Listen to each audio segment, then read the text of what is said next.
Mga kapuso, sanglit tong milabay nga episode naghisgot kita sa kinabuhi sa usa ka kanhing PDL ug paunsa na niya nagiusab ang iyang kinabuhi. Karong buntaga, ato na sa bisgutan kung unsa ba ang programa nga gina-implement sa usa ka parole officer aron ilang matabangan ang atong mga kaigsuonan nga PDL. Aron tagahan kita og impormasyon atong makauban si Maria Bella Ticson Tigolo, ang Chief Probation and Parole Officer sa Misamis Oriental Field Office. Ma'am Bella, mayong buntag og dayon sa Atome GMA Regional TV. Kamusta, ma'am? May buntag sa tanan. Ma'am Bella, alang sa kasayuran sa tanan, unsa ba kining parole and probation? Ang probation, mauni siya ang mga pamaagi diin ang usa ka tawo nga nakonbikto sa usa ka criminal offense dili dalon didto sa prisuhan. So sa ato pa dili siya prisuhon, no?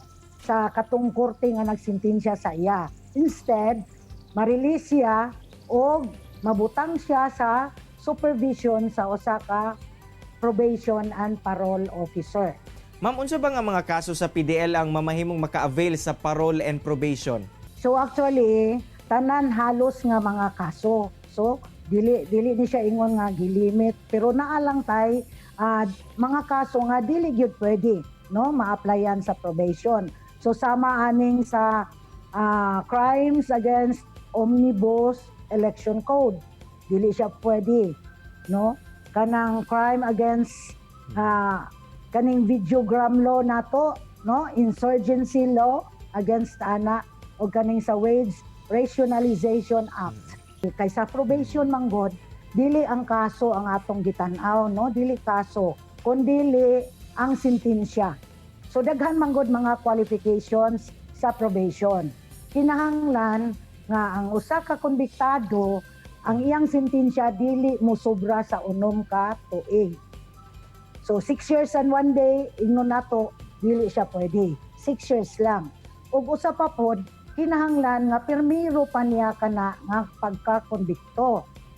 So wala pa siya sukad na sentensyahe. Unya, usa pa pod, dili na automatic nga kana lang. Kay tan-awon man po nato, no, pinaagi sa order sa korte atong sugdan ni sa pagkakonbikto niya. Pagkakonbikto niya, mag-apply siya sa probation. So kung dawaton sa korte ang iyang application, ang korte mag-order sa Parole and Probation Office nga mag-conduct og investigasyon aning usa ka konbiktado nga mag-apply probation.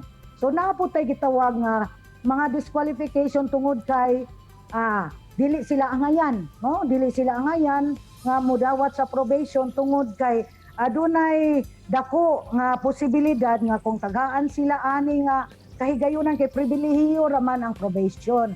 So ato ning hinumduman nga ang probation pribilehiyo lang, dili siya katungod, no? So kung pananglitan, no, kay ang maghatag sa probation dili man ang Parole and Probation Office, kundi ang korte nga nagsintensya kaniya. So ang atong tan-awon din kung marehabilitar pa ba siya, ibutang tagawas na sila sa prisuhan, balik sila sa komunidad. Pero kung makita nato during the investigation nga grabe gyud, no, nga lisod sa tan-aw sa atong mga silingan, sa barangay, nga bisan ang pamilya mismo, murag dili gyud mo tuo nga mausab paning tawhanan ni. So kami sa probation office mo rekomendar sa korte nga dili na lang sa ni siya taga-ag probation kay risgo siya sa katilingban.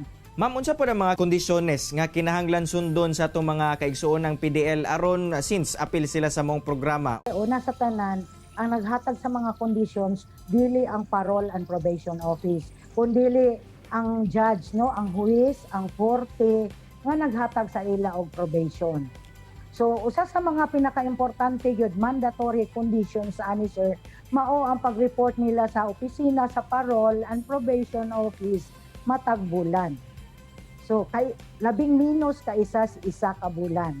Ug unya tungod kay kung mayunta nga bisan nakagawas na sila, ang atong pagtan-aw ana kanila, ang ilang kahimtang piniriso paghihapon sila nga naa sa gawas.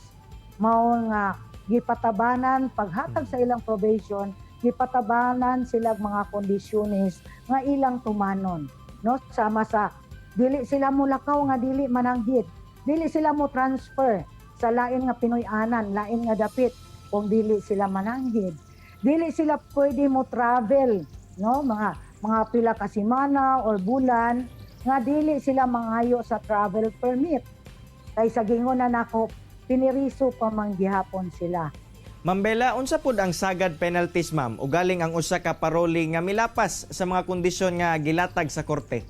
Ang mga conditions kasagara, mga 14 ka buok kanang ihatag sa judge, mga 14 or 13. Bisan isa lang ana sir nga dili nila matuman, mag-recommend nami for revocation sa ilang probation ngadto sa korte. Daghang kayong salamat Ma'am Bella sa imong oras ug gigayon nga gihatag sa At Home with GMA Regional TV ug amping pirmi ma'am. Daghang salamat sir sa kahigayonan nga inyong gihatag. Kini ang At Home with GMA Regional TV.